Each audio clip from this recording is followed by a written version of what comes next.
Banyak sekali sudah perubahan. Kenapa kita tidak berpikir tentang hal itu ke depan? Contoh satu, apakah semua aturan yang ada sekarang ini harus seperti kitab suci nggak bisa dirubah? Yang buat aturan itu apakah ide betara apa dewa? Manusia juga. Betul. Manusia pada saat zamannya. Dan saya pun kenapa berani bilang begini? Karena saya tanya di bawah. Saya bergaul di bawah. Transparansi berarti masih dipertanyakan. Masih dipertanyakan. Nah, itulah Indonesia. Orang Bali bilang, yang menghabiskan tanah Bali apa? Oh, ada bilang villa, hotel. Enggak. Yang menghabiskan tanah Bali, jalan.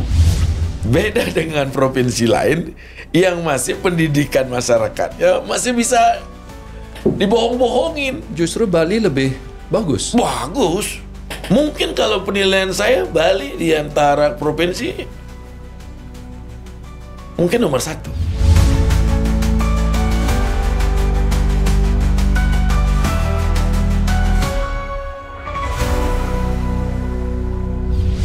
Bicara cerdas pasti ada solusi. Di kehidupan ini ada yang namanya istilah setiap zaman ada orangnya. Dan setiap orang ada waktunya. Bagaimana kita memulai sesuatu, dan setelah memulai kita berproses, dalam proses ada yang namanya sebuah perjuangan. Dan dalam perjuangan tentu ada hasil. Hasil itu maksimal atau tidak? Kalau maksimal berarti berada di titik puncak. Kalau tidak maksimal, apa yang mesti dilakukan? Itu adalah perputaran kehidupan.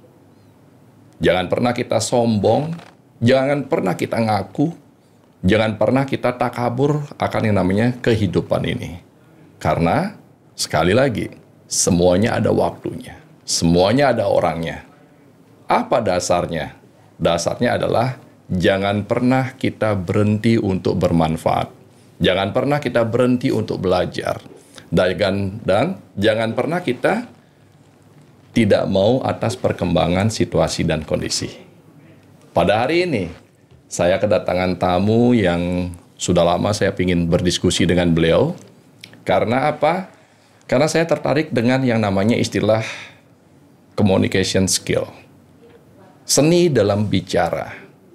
Nah, tamu saya kali ini adalah beliau seorang seniman dan bicara perkata diberikan jiwa. Kata saja bisa diberikan jiwa, apalagi perbuatan. Penjiwaan kita terhadap di mana kita tanah di langit dijunjung, tanah dipijak, penjiwaan ini penting. Karena apa? Disitulah muncul yang namanya idealis. Siapakah beliau?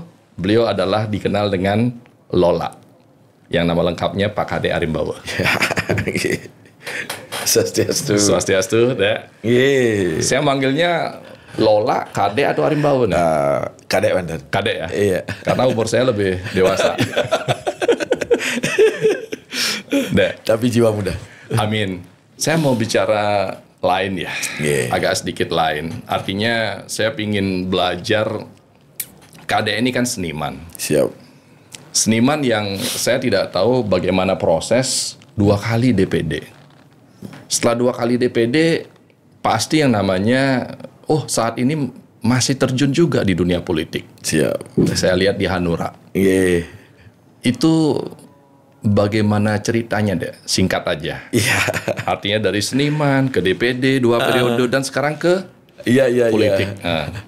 Pertama, waktu saya memulai karir sebagai seorang seniman, itu berangkat dari Festival Drama Gong Kabupaten Klungkung pada ajang Pesta Kesenian Bali. Itu awal mula dalam hal berkesenian.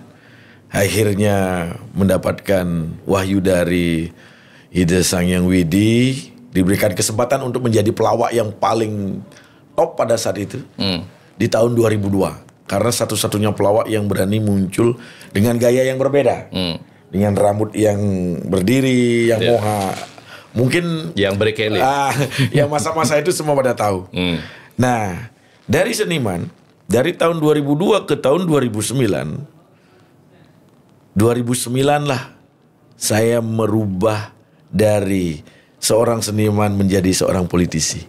Tetapi proses 9 tahun dari 2002 ke 2009, karena jadi senimannya dari 95, menarinya, melawaknya. Tapi 2002 lah puncak karir yang paling tertinggi. Karena dari 2002 ke 2009 ini orang tidak tahu proses. Makanya saya setiap ada kegiatan generasi muda, ulang tahun STT, saya sampaikan, kalau Anda mau masuk dunia politik, jangan instan.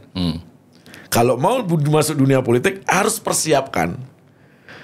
Orang di Bali, kenapa kok bisa lolos tahun 2009? Karena proses ini tidak diketahui. Dari 2002? Dari 2002 ke 2009, saya punya konsep. 60% saya dibayar, 40% saya ngayah. Jadi dalam 1 bulan, jika ada acara, mungkin belum pernah kurang dari kalender, pasti di atas kalender. Dari 2002 itu.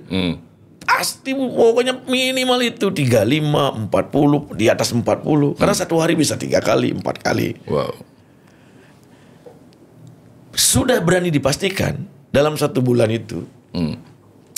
Kira-kira 6 sampai 8 kali itu pasti ngayah. Calon arang. Malam. Ide Betara Sesunan Mesolah, Napak Pertiwi. Sebelum itu perjuru desanya datang ke rumah untuk meminta saya ngayah. Saya datang ke tempat ngayah. Habis itu berias, menari. Setelah menari selesai pasti akan dibawakan yang namanya ucapan terima kasih dalam bentuk sesari. Waktu itu pelawak yang lainnya itu dibayar 500 sudah tinggi. Saya sudah 1 juta sampai 1,5 pada saat itu. Saya terima pakai amplop, saya robek, saya lihat, saya hitung. Habis saya hitung, saya taruh kembali di atas celana, saya serahkan. Niki sampun di tiang tunas, niki di tiang aturang balik. Santukan di tiang sampun ke ijenin taksu Ide Betara Sesunan. Di mana saya dibayar, di mana saya ngayah. 2009 saya mencalonkan diri, kurang lebih 300 sampai 350 bendesa datang ke rumah menyatakan dukungan. Wow. Kekuatan itu yang tidak tahu. Kekuatan yang saya sudah laksanakan selama 2002 ke 2009. Jadi kalau mau masuk ke dunia politik, apalagi mencalonkan diri, harus dipersiapkan, jangan instan. Kalau instan, ya begitu, harus materi, pragmatis. Makanya waktu saya DPD, saya janjinya cuma 1.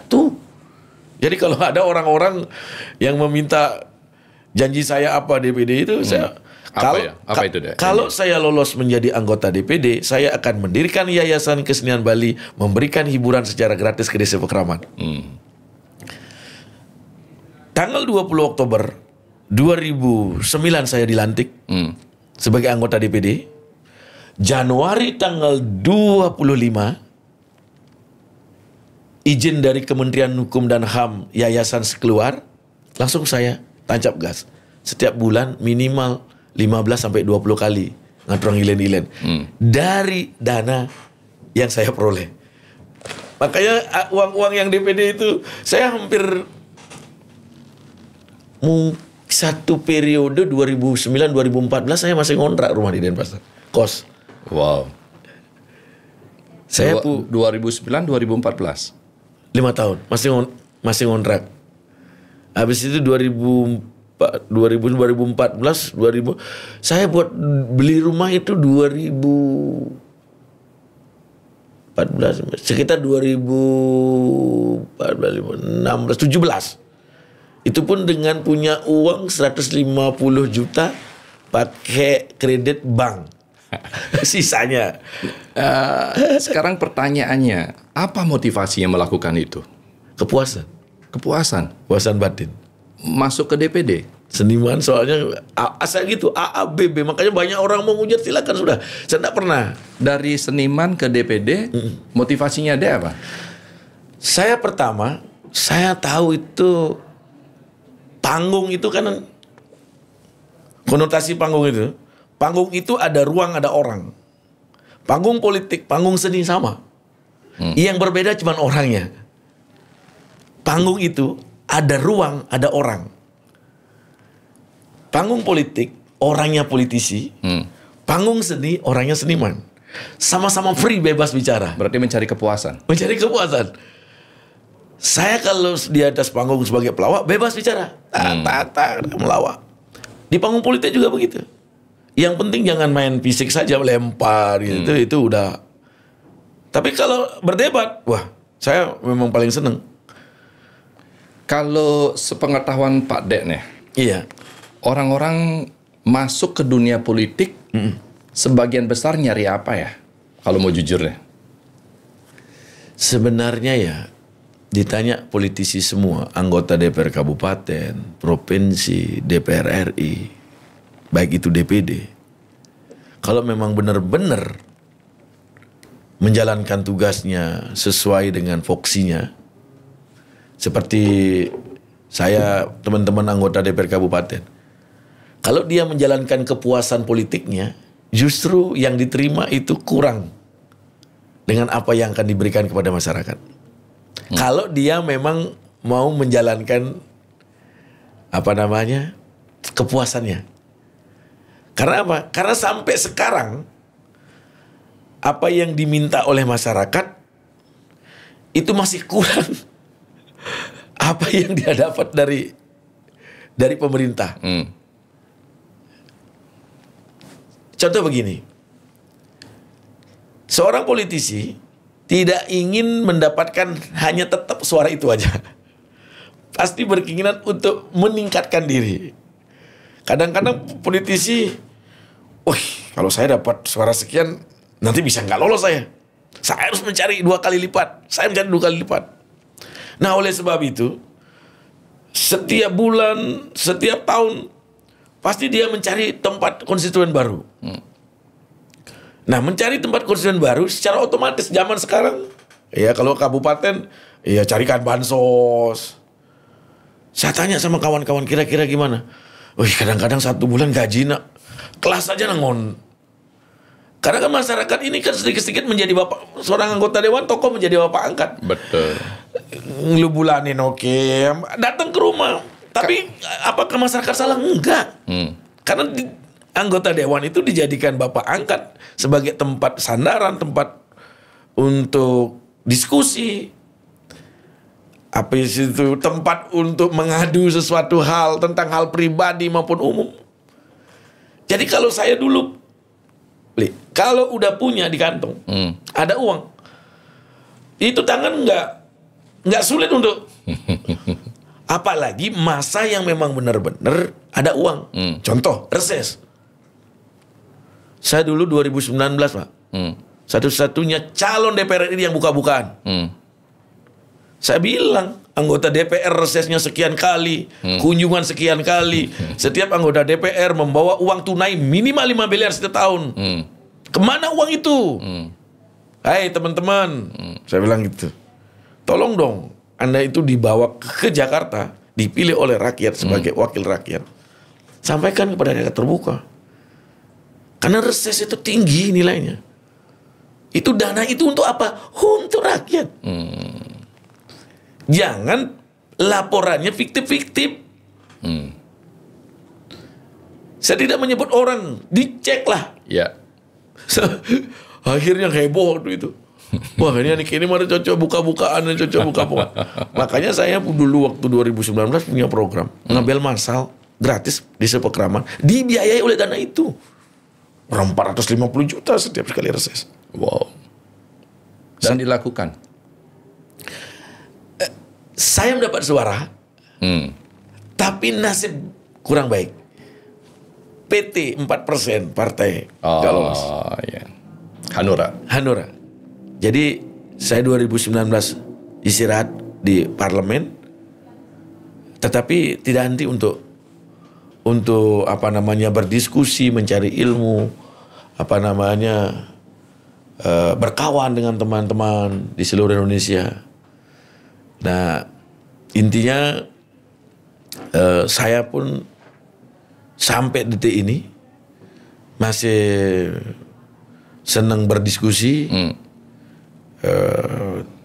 saya masih kurang, saya pasti bertanya sama orang. Habis itu saya diminta untuk memberikan masukan-masukan semasih saya bisa. Nah, itu deh. Ternyata dana reses tinggi. Ada orang berkata, oh saya utang kepada masyarakat. Oh ternyata apakah dia mau bayar atau berbagi atau tidak? Pertanyaan tadi, umumnya orang mau menjadi legislatif, motivasinya apa ya deh? Umumnya Terus terang, kalau negative thinking, masyarakat cari duit dan sudah dicap kurang bagus oleh masyarakat. Baik di DPR RI, provinsi, maupun kabupaten. Saya lihat ya, masing-masing provinsi kan beda karakter. Betul. Kalau saya lihat, ini jujur saya lihat, khususnya di Bali. Kalau boleh saya kasih 2 jempol, saya kasih 2 jempol. Teman-teman politisi kita. Dan saya lihat memang benar-benar, apakah karena pendidikan masyarakatnya sudah 50% plus? Udah, artinya sudah incar Bali berkedat ke jalan. Nyamu-nyamu Bali. Akhirnya wakil rakyatnya pun jadi tidak mau main-main dengan masyarakat. Beda dengan provinsi lain yang masih pendidikan masyarakatnya masih bisa dibohong-bohongin. Justru Bali lebih bagus. Bagus. Mungkin kalau penilaian saya Bali di antara provinsi mungkin nomor 1. DKI mungkin kalah karena masih. Serius pada. Kalau melihat kemampuan ini kan jangan dilihat dari banyaknya PAD kan. Oke. Dilihat dari karakter anggota dewannya akan terbentuk jika konstituennya ini. Kalau di DKI itu kan masih banyak ada pendatang yang notabene berbagai karakter orang berkumpul menjadi satu, itu lebih sulit juga menanganinya gitu kan. Kalau di Bali karena dia termasuk satu satu komunitas masyarakat Bali lah gitu. Kekeluargaannya, gotong royongannya masih ada. Dan yang paling saya bersyukur karena pendidikannya juga masyarakat dan terbukanya media sosial yang begitu luar biasa. Jadi sekarang nggak ada yang. Memang dari program-program pemerintah juga baik legislatif maupun eksekutif di Bali itu program-program pemerintah baik kementerian apapun sampai di Bali semua. Kalau provinsi lain, apalagi kabupaten, nggak tahu dia program-program apa. Cari-cari dia ke pusat ini, nyari dia. Kadang-kadang dia nyari anggota DPR bukan dari gininya. Bukan otomatis mereka tahu. Nggak. Enggak ya. Gimana kalau mereka tahu semua? Begini loh. Di Jakarta ada uangnya 100, tetapi yang meminta 3.000. Jadi kan orang rebutan. Siapa yang bagus lobbynya, itu yang mendapatkan. Karena apa? Kue yang ada di pusat dengan apa yang diminta oleh masyarakat seluruh Indonesia dari Sabang sampai Merauke itu di jumlahnya itu sekitar 3.000 gitu. Ada P1 tapi yang nagih itu 3.000 gitu. Oke. Nih kita belajar politik sama Pak Kade nih. Adalah kita sama-sama belajar. Tapi ini kan pengalaman. Iya. Kalau menurut pendapat Dek nih, orang mau maju di legislatif, seharusnya tujuannya apa ya? Tujuannya 100%. Pertama, pengabdian pada masyarakat. Pengabdian. Kalau saya benar-benar pengabdian. Pengabdian kepada masyarakat atau pengabdian kepada partai? Kalau susah di DPD pada masyarakat. Kalau partai yang namanya... Ini kita bicara teoritis. Iya. Kalau berpartai, sebenarnya bahasa politik seperti, Anda tunduk dengan partai. Enggak. Tidak juga. Tidak. Kalau sudah ada keputusan masyarakat, walaupun partainya, pasti partai akan mengikuti dong. Kadang-kadang ini kan bahasa, ini mohon maaf ini kan bahasa-bahasa politik. Oh ini partai ini kalau sudah gininya bilang A ya A, bilang B. Yang namanya politik kan partai juga ingin mendapatkan simpati dengan pada masyarakat. Pasti partai itu apa yang dipikirkan, yang diminta oleh masyarakat itu yang disuarakan. Tetapi pada saat disuarakan, ini kan lagi apa namanya dua jawabannya, berhasil dan tidak berhasil kan. Berhasil dia mendapatkan sanjungan partai, tidak berhasil mendapatkan cacian. Jadi kalau saya masuk dunia politik sudah siap. Saya sudah laku nih sekarang. Siap akan apa? Waktu jadi pelawak, nggak ada yang nggak suka sama Lola. Semua penggemar disanjung. Wah Lola diketawain sebagai pelawak komedian. Tapi setelah menjadi politisi, sudah siap. Ada orang suka, ada orang tidak suka. Betul. Contoh, saya mendapatkan suara 165.000. DPT-nya 2,5 juta. Berarti kan 2,5 juta dipotong 165.000. Berarti itulah orang yang tidak memilih saya. Jadi harus siap jika Anda berkata salah, Anda berbuat salah, sekianlah akan menghujat Anda yang tidak suka sama Anda. Jadi setelah masuk dunia politik, saya nikmati. Orang nggak suka ya sudah, saya datang ke tempat yang suka sama saya. Mental ini yang mesti harus disiapkan orang-orang baru yang mau terjun ke dunia politik. Karena mental ini kan mental yang memang berasal dari kehidupan yang tidak baik-baik. Baru benar bisa melakukan itu. Kalau mereka datangnya dari comfort zone, tatkala dihujat sedikit baper, nyari pengacara nanti. Tapi kalau pengalaman tiang itu kan tertempa karena memang berani sekali. Baru pertama udah langsung ke Jakarta.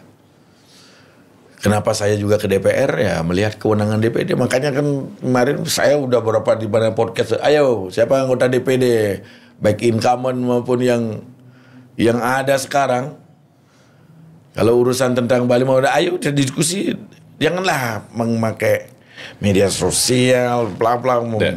Ini kita mau tanya sedikit nih sebelum kita mau singgung Dek sebagai Hanura ya. Ya siap. Sebenarnya saya belum melihat tugas DPD apa ya. Nggak serius nih. Tugas DPD apa, kuasanya apa. Saya masih bingung nih Dek. Saya gini. Sebelum amandemen Undang-Undang kelima dilaksanakan untuk perubahan tentang kewenangan, DPD begini-begini aja. Apa itu begini-begini itu Dek? Iya kewenangannya sampai sekarang bukan salah. Jangan salahkan orangnya. Salahkanlah negara memberikan kewenangan kepada lembaga negara ini. Iya. Tanggung sekali memberikan usulan kepada DPR tentang rancangan undang-undang, pengawasan, itu aja. Budgeting anggaran enggak. Tetapi jika anggota DPD mau berbuat sesuatu kepada masyarakat yang diwakilinya, pengalaman saya dulu 10 tahun saya lepas. Lambang DPD itu saya lepas, saya masukkan ke saku, saya datang ke kementerian. Kanggo wangunuh-unuh. Cari-cari. Itu pun ada yang namanya Bapak Dr. Insinyur Wayan Koster selaku anggota DPR RI. Beliaulah yang mengajarkan ini, anggarannya ini ada ini. Oh, berarti melakukan lobby pribadi? Lobby pribadi jadinya. Kalau makin lembaga juga nggak akan bisa. Ngundang menteri RDP ngomong, Pak menteri begini. Didengar sama menteri. Selesai di sidang, keluar dari ruang sidang. Emang gue pikirin saya nggak nyari anggaran ke DPD kok. Masuk akal. Kalau ke DPR, mana berani dia orang DPR yang ketok anggarannya. Saya contoh, dia punya jadi menteri, punya program 1.000 traktor, pasti nyarinya ke komisi 4 DPR RI, dianggarkan kan? Oke, berapa programnya? 1000 traktor, wah bagus. Tapi yang 500 Pak Menteri bawa, yang 500 kita dong yang bawa. Artinya bawa ke daerah atas nama, tapi programnya menteri. Iya. Menteri mau, DPR mau, tok lah. Tetap itu program Pak Menteri. Programnya Pak Menteri, tapi yang membawa anggota DPR. Kang Wang bahasanya Kang Wang ngandong adan sebagai pahlawan. Iya, programnya Pak Menteri, tapi yang menganggarkan DPR. Yang menyetujui. DPD ini nggak ada. Saya dulu Pak, di Bangli, ada yang namanya Drutapakan Sudirman. Beliau anggota Dewan Kabupaten dari Demokrat. Setiap ke Jakarta saya suruh, loh, nanti bawa salah ya, barang 2 besek gitu. Ke Jakarta, nanti kita ketemu sama Dirjen di pendidikan. Mudah-mudahan dikasih. Dapat ruang kelas baru, 4 kelas. Berarti relationship di situ sangat penting. Sangat penting. Bergaul penting. Kedekatan penting. Tidak selesai sebagai jabatan kita di sini. Ya, kalau sudah petantang, peteng-teng begini, saya lihat anggota DPR petantang di sana, jangankan mau melobi untuk menjadi unsur pimpinan aja di DPD nggak bisa kok kalau petantang begitu. Saya dulu walaupun pelawak pernah jadi wakil ketua Komite 2 membidangi tentang sumber daya alam dan sumber daya ekonomi lainnya. Pernah menjadi ketua komite.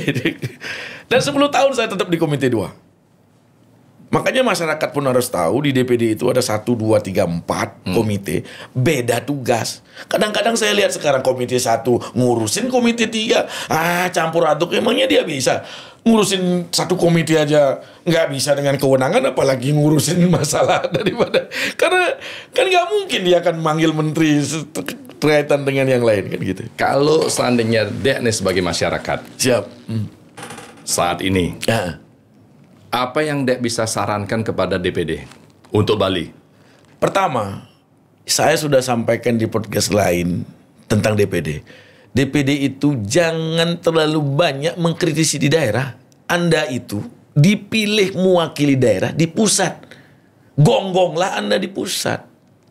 Di pusat gonggong, di daerah. Saya 10 tahun jarang sekali saya mengkritisi daerah. Gonggong di pusat cari apa, Dek?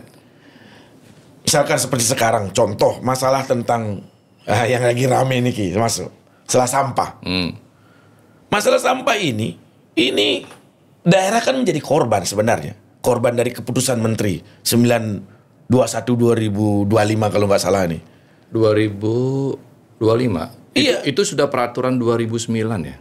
Keputusan menterinya. Oh, keputusan menterinya. Okay. Untuk tidak lagi open daripada TPA kan. Sebenarnya ini kan korban. Kalau memang korban, Anda bantu kong daerah gonggong yang di pusat. Gara-gara kamu ini Menteri kayak begini, jangan dong, tunda dulu dong, begini, masih ada proses. Prosesnya apa? Ya perubahan daripada karakter masyarakat ini perlukan.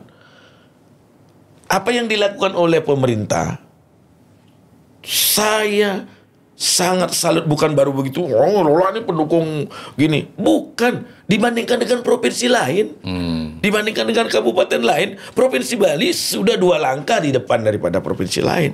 Contoh, 1, berani seorang pemimpin untuk mengurangi yang namanya sampah berbasis sumber. Plastik dikurangi. Kalau sudah di sumbernya dikurangi, otomatis kan hulunya dikurangi, hilirnya pasti akan baik.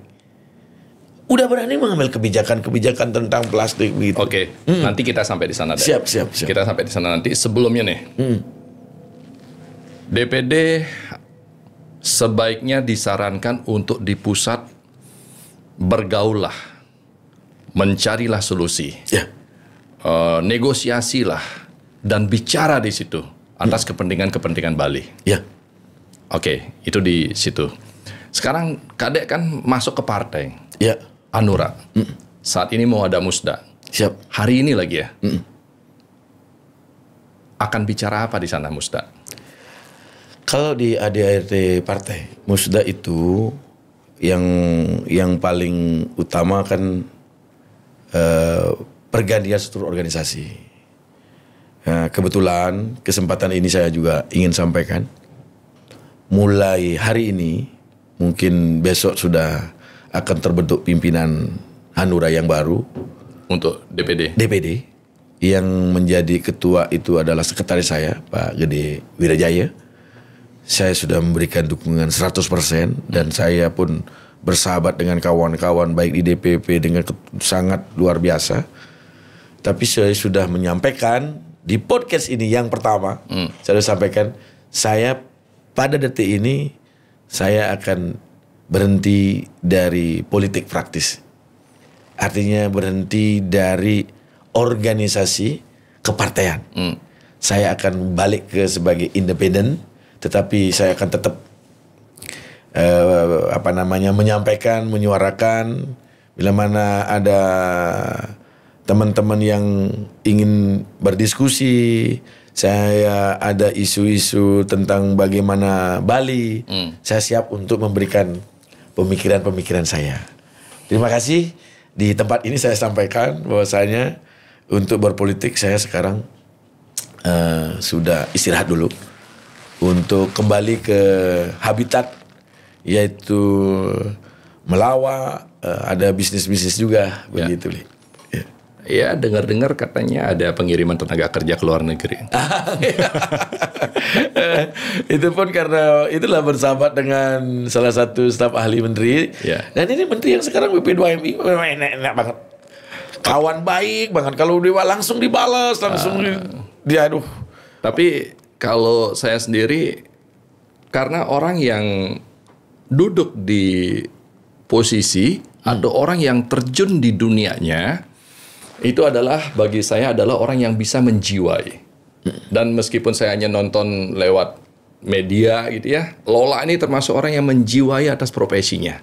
Kalau saya pribadi kurang setuju kalau Kadek mengatakan berhenti dari dunia politik. Karena kita orang-orang Bali memerlukan orang-orang seperti Kadek yang berani. Politik praktis. Politik praktis, oke.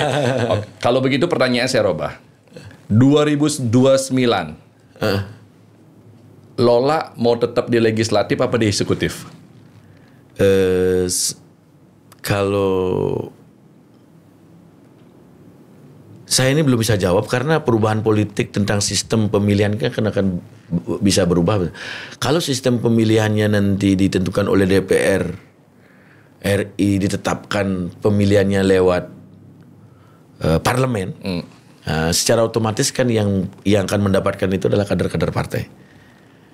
Kalau misalkan pemilihan langsung seperti sekarang dipilih oleh rakyat, bupati, gubernur, saya pun pasti akan bercermin dengan diri saya sendiri. Semasa sistem demokrasi masyarakat dengan pragmatisme yang tinggi, lebih baik saya enggak. Suatu ketika, maksudnya apa? Pragmatis yang tinggi sebaiknya saya enggak. Maksudnya apa itu? Maksudnya begini, ini fair sebagai bahan diskusi pengalaman. Apakah itu salahnya rakyat? Apakah salahnya daripada calon itu sendiri? Sistem pun bisa membuat orang melakukan itu. Jangankan aturan yang tidak terbaik, KPU pun calon bisa memberikan uang kepada masyarakat minimal 60.000. Jadi aturan pun secara tidak langsung kayaknya seorang calon memberikan uang kepada masyarakat minimal 60.000 disahkan gitu kan, sama walaupun jangankan 60.000, 1.000 pun dikasih, itu sudah money politik kalau memang dibilang ayo kita anti money politik. Tapi aturan sudah mengesahkan gitu, apalagi eksekutif.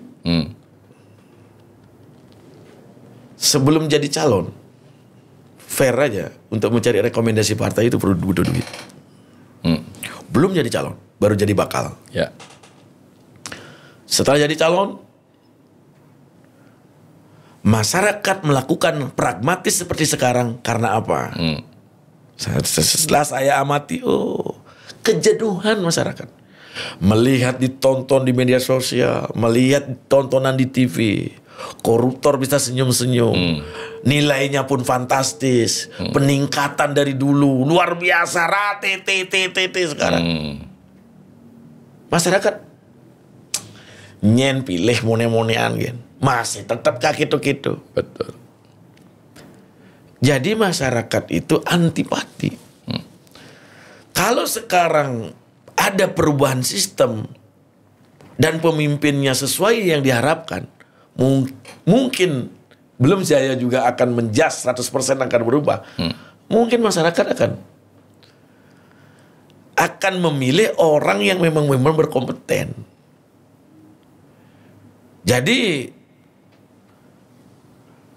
sebab dan akibat yang terjadi sekarang itu, ya itu dipertontonkan.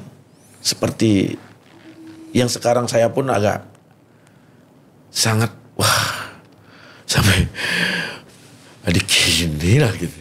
Dan jumlahnya pun nggak main-main gitu, fantastis. Jedar isu dikeluarkan, hilang. Jedar isu dikeluarkan, hilang ataukah nggak dibahas atau bagaimana sebagai. Ya, itu adalah sebuah bukti orang-orang yang masuk di politik itu ya tujuannya memang duit. Kalau memang itu kasus-kasus atas TT itu tadi itu adalah bukti-bukti bahwa tujuan orang masuk politik adalah duit. Bagaimana mengatakan ilmu politik bahwa masuk politik adalah pengabdian? Terbukti dari apa? Terbukti dari, tadi kita bicara politik. Sekarang kita bicara terbukti dari Bali saat ini. Bali saat ini kan kita pingin tahu deh. PR dari Bali yang sekarang ribut, tadi Dek bilang itu masalah sampah. Iya. Itu kan PR-nya dari zaman dahulu kala, Dek.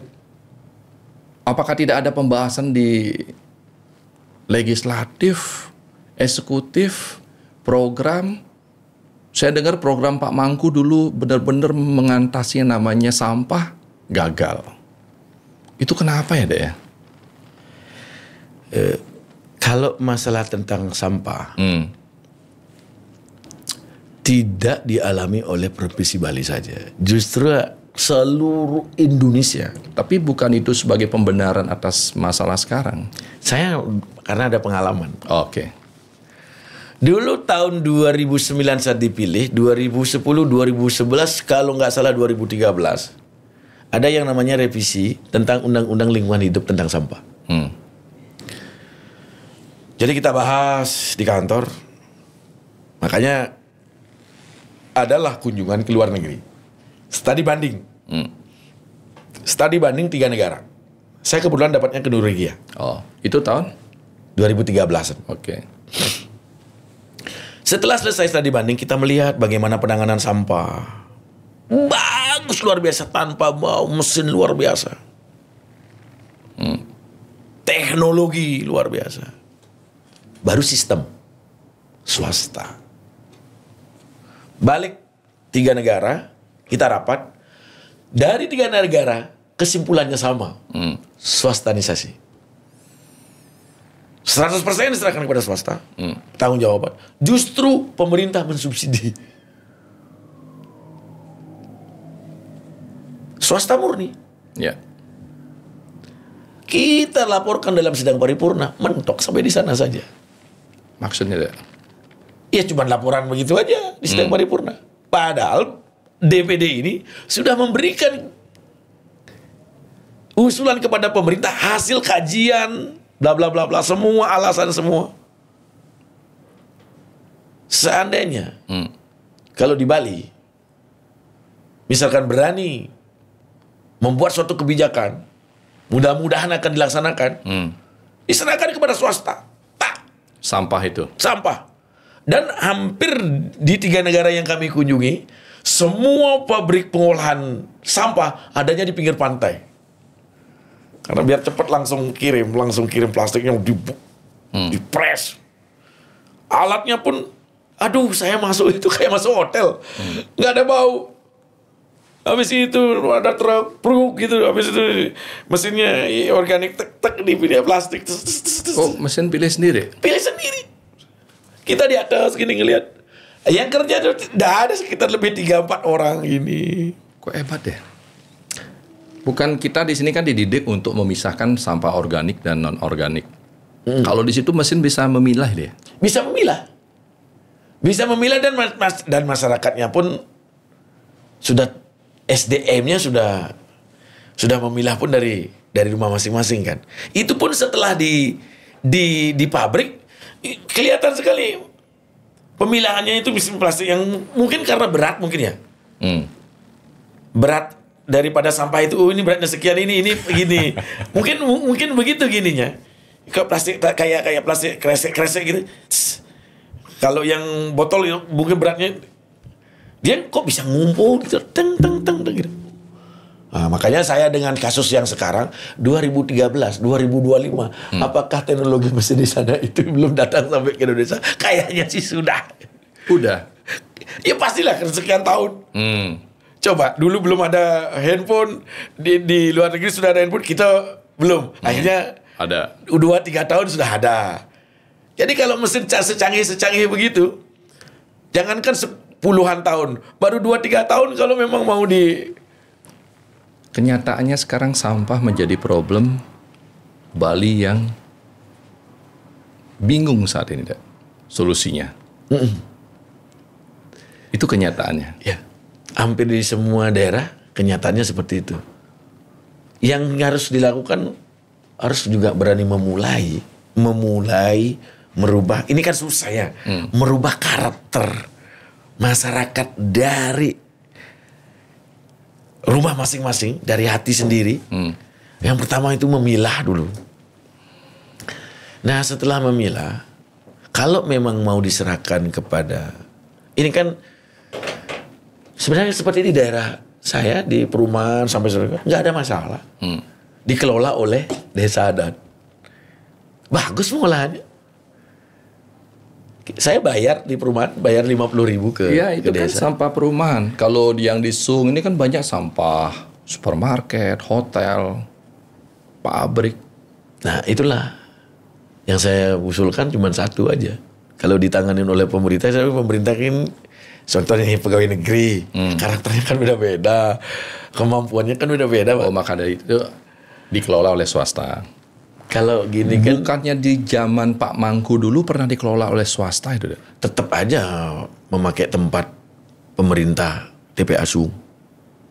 Kalau swasta ya swasta murni, dia mau di mana, tempatnya di mana, Termasuk tempat lokasinya dia yang punya. dia yang punya. Ada orang mau seperti itu. Kalau bilang nggak ada yang mau, saya tanya waktu kunjungan itu justru income-nya sangat luar biasa besarnya di sektor sampah. Sampah bisa menghasilkan uang. Besar. Barang yang tidak pakai menjadi terpakai. Jadi dia dapat barang yang nggak perlu beli dan justru disubsidi oleh pemerintah. Pemerintah menyubsidi swasta ini. Di bagian apa disubsidi? Barang yang diperoleh dari masyarakat dia nggak beli. Kadang-kadang kan seperti di perumahan berani bayar, sampahnya dikasih berani bayar juga. Nah, setaunya Pak Ade dulu. Pak Ade dulu kan di legislatif lama, nggak DPD ya, sorry. Iya. Solusi akan sampah ke depan di Bali ini kepastiannya apa ya? Setaunya Pak Ade. Nah, ini kan sekarang biar satu-satu nih. Pertama, kenapa meledak begini? Karena ada keputusan menteri. Betul. Tidak boleh menggunakan TPA. PPA. Jadi ini tidak boleh dipakai, sedangkan sampah setiap hari ada. Betul. Nah, kelabakannya mau dibawa kemana sampah ini? Sedangkan untuk bangun TPA, misalkan tempat-tempat juga banyak desa yang siapa yang mau desanya didampingin dengan TPA begitu. Nah, dikembalikanlah sedikit demi sedikit ke berbasis sumber ke desa adat, ke sumber sampah tersebut. sumber sampah tersebut. Apakah nanti yang lebih baik lagi kalau misalkan ada pekarangan, ayolah kita sama-sama menyadari ini masalah kita bersama. Iya. Kalau kita bebani kepada Pemerintah. nah pemerintah juga nyari tempat sekarang untuk pembuangan sampahnya, sampah masyarakat. Di mana nyari tempat? Contoh sekarang masing-masing kabupaten kalau menjadi TPA di desa A, langsung kepala desa. Nggak mau saya menolak.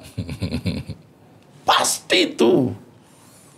Kalau di Jepang, Dek, orang dari kecil disadarkan akan sampah ini sangat disiplin didikannya. Sehingga di Jepang itu tidak ada sampah dan tidak ada TPA. Siap. Karena apa? Karena memang mereka dididik atas kesadaran membuang sampah itu berdasarkan yang ditetapkan atau yang dibijaksanai oleh pemerintah. Nah, kalau Pak Dek sekarang kan menyarankan, sumber, berbasis sumber. Berarti yang diperbaiki dulu ada SDM. Nah, itu kan penyelesaian jangka panjang lah, Pak Dek. Untuk saat ini jangka pendeknya kira-kira menurut Pak Dek apa deh? Masalah sampah. Kalau jangka pendeknya,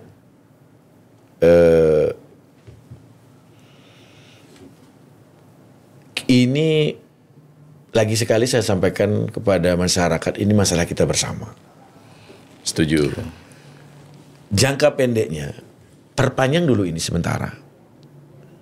Jadi inilah tugas daripada teman-teman yang di pusat untuk menyatukan persepsi kepada pemerintah pusat untuk menunda dulu ini. Nah, dalam penundaan ini, proses berapa bulan, ini harus disampaikan komunikasi publik yang baik kepada masyarakat. Pemerintah akan melakukan ini.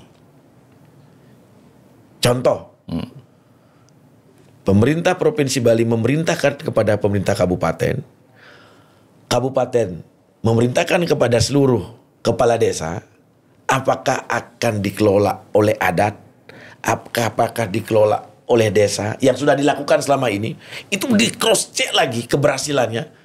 TPS 3R yang dibilang ini, gimana prosesnya? Padahal dari segi sistem sudah benar dikembalikan ke sumber. Tetapi kadang-kadang ini laporannya baik-baik, tapi nyatanya enggak di bawah. Yeah. Ini harus di cross ya, hasilnya seperti apa. Yang kedua, pemerintah jelas. Misalkan desa adat disuruh untuk ngelola sendiri, menjadi satu sampah plastik, yang kedua untuk menjadi kompos, menjadi pupuk. Pupuknya mau dibawa kemana, plastiknya mau dibawa kemana, jelas, harus jelas ini. Yang terjadi, pertama programnya bagus, setelah menjadi produk, nggak tahu mau dibawa kemana. Pupuk nggak kebeli, plastik nggak ada yang beli. Jadi di sana problemnya. Nah, misalkan, pupuk organik yang dihasilkan semua, pemerintah beli. Pemerintah beli untuk siapa? Untuk petani, untuk tanaman-tanaman taman-tamannya pemerintah. Jadi ini yang benar, kepastian perjanjian yang dilakukan oleh pemerintah dengan masyarakat sesuai dengan program untuk mencapai tujuan bisa menyelesaikan sampah itu. Yeah. Yang ini selama ini kan cuma program. Nanti sampahnya dikelola oleh desa adat. Itu ya, nanti sampahnya ini untuk organik sekian, untuk ini. Nanti kita, senang, tepuk tangan, datanglah bantuan, mesin, bla bla bla bla bla. Setelah pengelolaan, kontrol. Tapi tetap yang disalahkan, murdaning jagat. Padahal ini kan contoh, ini Pak Gub. Di bawah ini ada Kadis. Yeah. Habis itu di bawah ini hanya turunan. Yeah. Jadi nyampe bagus di sini. Kenyataannya? Padahal di bawah kurang bagus. Iya. Tidak sesuai dengan apa yang dipikirkan programnya. Laporannya ABS. Dan saya pun kenapa berani bilang begini? Karena saya tanya di bawah. Saya bergaul di bawah. Transparansi berarti masih dipertanyakan. Masih dipertanyakan. Nah, itulah Indonesia. Hampir di semua institusi seperti itu. Oke. takut menyampaikan hal yang sebenarnya. Ya ini pelajaran juga nih buat teman-teman kita yang duduk di pemerintah, di legislatif. Ini orang yang bicara adalah berdasarkan pengalaman, bukan berdasarkan pengetahuan. Jadi pengetahuan itu juga bisa didapatkan dari pengalaman, bukan dari membaca saja.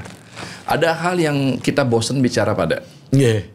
Ada hal yang semua orang membicarakan. Akan tetapi ini adalah keprihatinan terhadap Bali.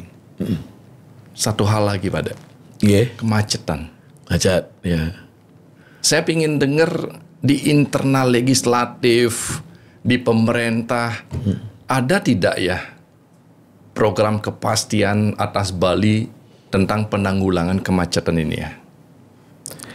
Kalau masalah tentang kemacetan, periode pertama saya menjadi anggota DPD, 2009 kalau tidak salah sekitar 2011, kajian dari Kementerian PUPR, Kementerian PU, dalam 10 tahun Bali tidak menambah infrastruktur jalan baru, Bali lumpuh total.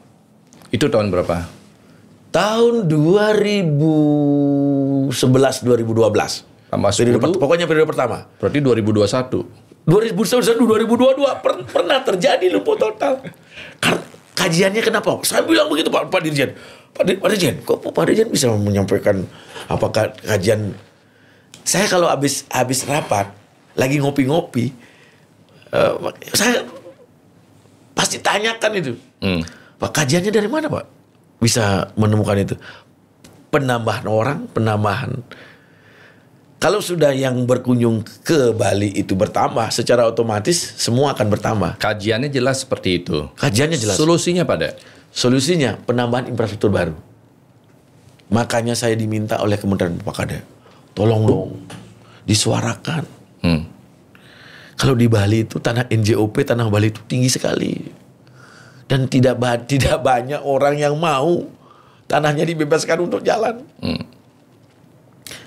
Orang Bali bilang, yang menghabiskan tanah Bali apa? Oh, ada bilang villa, hotel. Enggak. Yang menghabiskan tanah Bali, jalan. Kurang setuju pada. Contoh, saya sekarang... Tidak ada penambahan jalan di Bali, kecuali Ide Bagus Mantra saya lihat. Sekarang, Ide Bagus Mantra, itu luasnya lebar kali panjang, itu berapa hektar? Kalau tidak ada Ide Bagus Mantra jalan itu, mana ada orang kanan kiri? Betul, betul. Rezeki saya lumayan di situ. Jadi kanan kiri nggak mungkin ada orang beli jika nggak ada jalan. Berarti yang menghabiskan dana Bali apa? Jalan. Coba kalau nggak ada jalan. Oh, di situ maksudnya. Iya. Coba kalau nggak ada jalan, kan tempat itu masih sawah kan? Betul. Iya.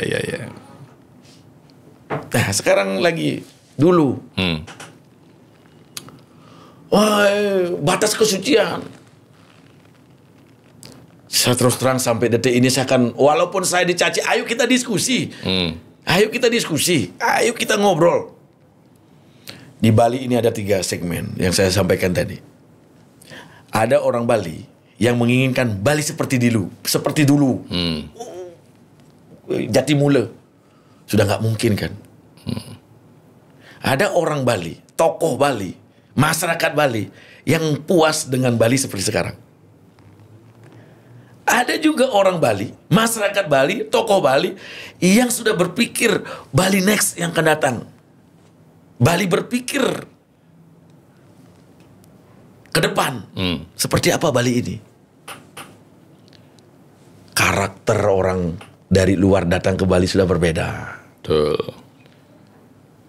Zaman sudah berbeda. Betul.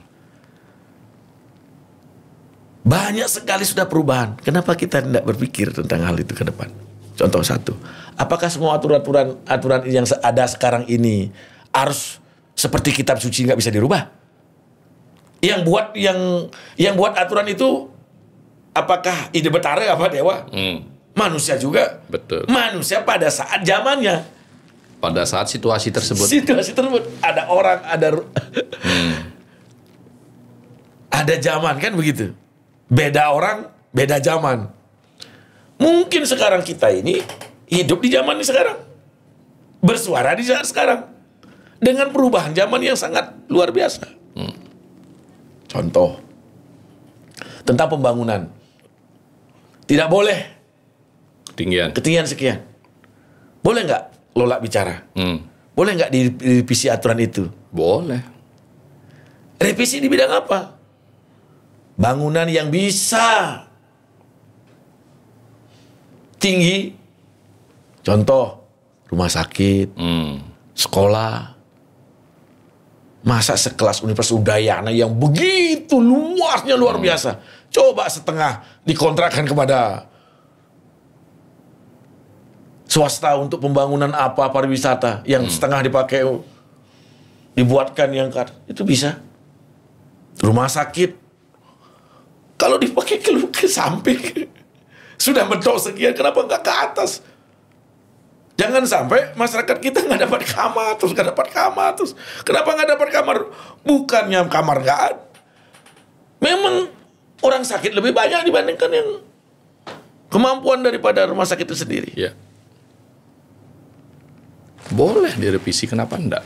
Yang kedua, masalah jalan. Batas kesucian. Apa yang diberikan Kementerian PU untuk menguji orang Bali? Apa itu, Dak? Underpass. Oh. Saya tahu kok. Dikasih underpass. Tadinya kan, nggak boleh mesulup. Itu sama kan, di bawah sama di atas. Betul.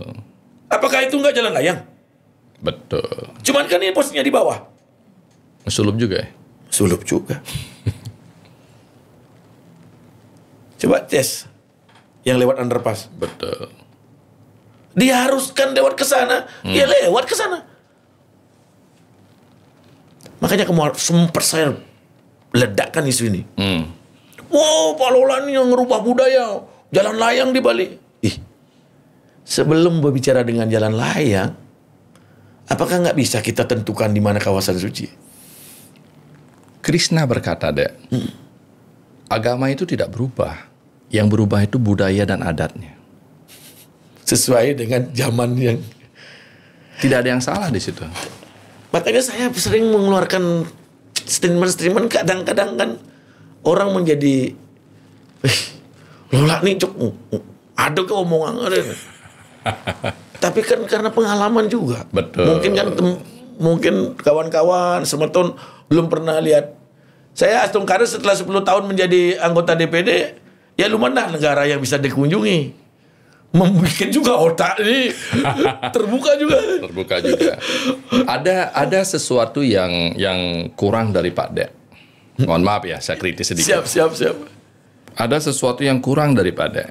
Tiba-tiba Kadek Arimbawu ini atau Lola ini mengeluarkan statement A, B, C yang kadang-kadang membuat kita menjadi bertanya-tanya. Karena tiba-tiba, kenapa begitu? Yang saya perhatikan dan lihat, Pak Dek ini jarang muncul di medsos. Ya benar. Karena tidak pernah memberikan informasi tentang dirinya Pak Dek di medsos. Apa aja yang dia lakukan. Karena zamannya sekarang itu Pak Dek. Ya zamannya sekarang medsos. Memberikan jejak digital. Nah kenapa tidak lakukan itu Pak Dek? Mulailah sekarang saya sampaikan. Udah beberapa tempat, baik di TikTok saya sampaikan. Baru-baru mulai saya sampaikan. Kan karena itu pun saya sampaikan, tadinya saya nggak mau sampaikan. Tapi setelah ada pertanyaan, apa yang sih pada Lola lakukan selama 2 periode jadi anggota DPD? Saya bilang, ayo berani tes. Yang incumbent, yang ada sekarang, ayo tes. Belum ada anggota DPD yang bisa membawa anggaran APBN kembali, kecuali Lola. Saya bilang gitu. Buktinya apa? Nih, saya bilang gitu. Terakhir Jembatan Kuning 100% saya bawa. Jembatan Kuning yang di Lembongan. Oh, baru roboh langsung. Saya panggil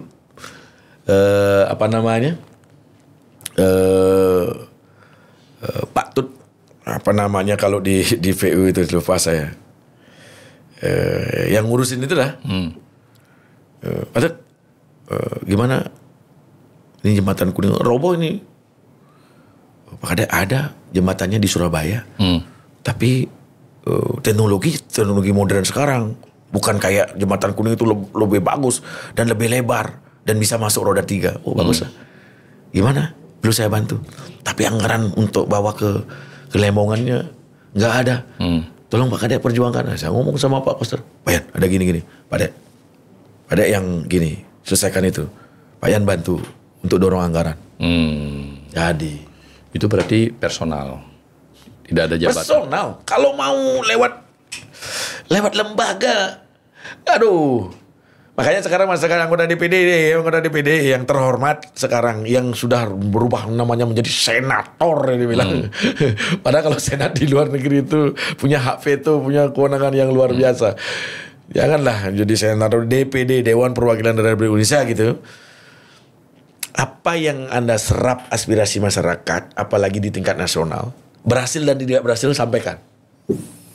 Jangan hanya menyerap aja, ditunggu-tunggu apa ini hasilnya. Ya hampir bisa nyerap-nyerap saja, nggak tahu hasilnya seperti apa. Bukti nyata. Bukti nyata.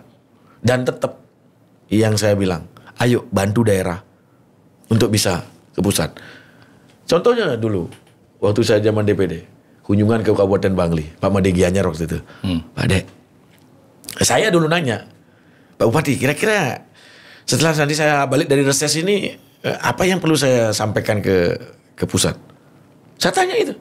Pak Bupati bilang, Pak Kadek, kebetulan karena di Komite 2, bisa nggak disampaikan kepada Menteri Kehutanan Lingkungan Hidup untuk revitalisasi Danau Batur? Wih, oh Menteri Lingkungan Hidup? Oke. Saya langsung telepon. Kebetulan menterinya Ibu Siti Nurbaya dulu sebelum sekjen, sebelum jadi menteri, sekjen DPD. Saya ketua PURT Badan Anggaran. Hubungan baik sekali. Habis itu saya telepon. Bu Menteri, mohon maaf Bu Menteri, ini ada oh Pak Kadek, oh boleh tolong diberikan tanggalnya. Diberikanlah tanggal, waktu. Di lantai 8 ingat saya, di gedung Bu Menteri kan sampingnya kantor DPD. Saya telepon Pak Made. Pak Bupati, tolong datang ke Jakarta tanggal sekian, jam sekian, ini diterima. Datang Jakarta. Langsung saya ajak ketemu sama Ibu Menteri. Sampai Ibu Menteri bilang, Pak Bupati ini udah Pak Kadek yang meminta, pokoknya apa programnya. Itu kan lobby pertemanan. Yang kayak begitulah. Memang orang-orang yang duduk di legislatif, di DPD, adalah orang-orang yang harusnya mampu dalam skill sosialita atau berhubungan dengan satu dengan yang lainnya. Karena dengan hubungan personal itulah yang menjadikan sesuatu itu menjadi kesepakatan atau deal itu Pak Dek. Nah kalau seandainya Pak Dek dikasih sebagai pemegang kebijakan di Bali. Oh tiba-tiba Pak Dek sebagai pemegang kebijakan yang boleh memutuskan atas kemajuan Bali. Apa yang akan Pak Dek perbuat pertama hal? Yang pertama, mohon maaf kalau menjadi top leader. Yang pertama yang saya lakukan mendengar dulu. Mendengar. Mendengar yang paling tingkat terbawah yang akan menerima dampak daripada kebijakan itu. Tidak hanya langsung membuat suatu kebijakan, akhirnya kan meledak. Sekarang ini kan banyak sekali ini keputusan menteri yang bikin presiden bingung. Ledakan-ledakan politik sekarang ini kan, saya pun sangat bingung. Wih, apakah kebijakan menteri ini nggak dibicarakan dalam sidang-sidang kabinet gitu? Tahu-tahu buat kebijakan, ledakan, terus langsung gitu. Bahlil itu buat gini, kelangkaan gas, wah, itu kan ledakan sudah. Nah begitu juga di daerah, baik gubernur, bupati, staf ahli di lingkaran ini perlu benar-benar diaktifkan dan benar-benar menjadi staf ahli yang mempunyai keahlian. Bukan kedekatan. Keahlian. Oh, keahlian. Jadi sebelum kebijakan itu dikeluarkan, orang-orang inilah dengan dinas-dinas terkait yang mengelola. Cari jawaban dulu. Kalau kebijakan ini akan seperti apa, dampaknya seperti apa. Kalau dampaknya, pasti kan ada dua ini. Dampaknya pasti ada dua, positif dan negatif. Tapi kalau dampak positifnya lebih tinggi persentasenya, laksanakan walaupun ada yang negatif. Karena semua kebijakan itu tidak akan membuat orang senang. Bisa disenangi oleh masyarakat, tidak disenangi oleh pengusaha. Disenangi oleh investor, tapi tidak disenangi oleh masyarakat. Mudaratnya yang lebih besar apa? Keuntungannya yang lebih besar apa? Kalau itu sudah menjadi satu pemikiran kesimpulan baik untuk masyarakat, laksanakan. Bentengnya itu. Jangan biar tidak langsung dihantam. Kering satu. Ada orang-orang yang akan membentengi karena dia yang mencari jauh. Kalau nanti ada sesuatu hal akibat dari keputusan itu menjadi suatu hantaman yang luar biasa, kan gampang. Dihukum siapa? Anda kok yang saya suruh untuk gini. Anda enggak cocok kayaknya Anda di sini. Diganti orang baru. Iya, reshuffle. Tapi kalau nggak ada itu, siapa mau disalahkan? Betul. Banyak sebenarnya hal-hal kebijakan-kebijakan di Bali ini, ya biasakan di partai politik. Kalau yang masih sampai di tingkat daerah, bahasa oposisi koalisi itu disampaikan. Padahal dalam sistem demokrasi kita kan nggak ada yang namanya sistem koalisi oposisi. Pemerintah di luar pemerintah. Koalisi ya koalisi, oposisi ya oposisi. Oke, Pak De. Hari ini kita bicara tentang belajar pengetahuan akan politik dari Pak De secara umum. Tidak secara refocusing terhadap suatu permasalahan. Karena ini hari pertama Pak De hadir di sini. Siap. Akan tetapi hari ini Pak De juga mengatakan tidak akan aktif di politik praktis. Ya. Ternyata dimanapun kita berada, siapapun diri kita saat ini, tanpa kita bisa mendengarkan pembicaraan, tanpa kita bisa mendengarkan sebuah informasi, tanpa kita bisa mendengarkan sesuatu yang memang harus kita dengarkan, maka diri kita akan menjadi tersesat. Menurut Pak De, hal pertama yang harus kita lakukan dalam kehidupan ini adalah mendengarkan. Setelah mendengarkan, kita mendapatkan informasi atas pendengaran kita itu, serahkan kepada yang benar-benar ahli. Bukan kepada orang-orang yang terdekat kita, tapi orang-orang yang benar ahli atas bagaimana pengelolaan apa yang kita dengar.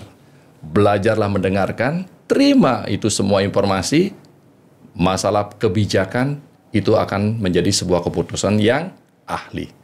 Itu kira-kira Pak De. Pas. Terima kasih banyak, semoga bermanfaat, salam sehat. Terima kasih banyak. Thank you Pak De.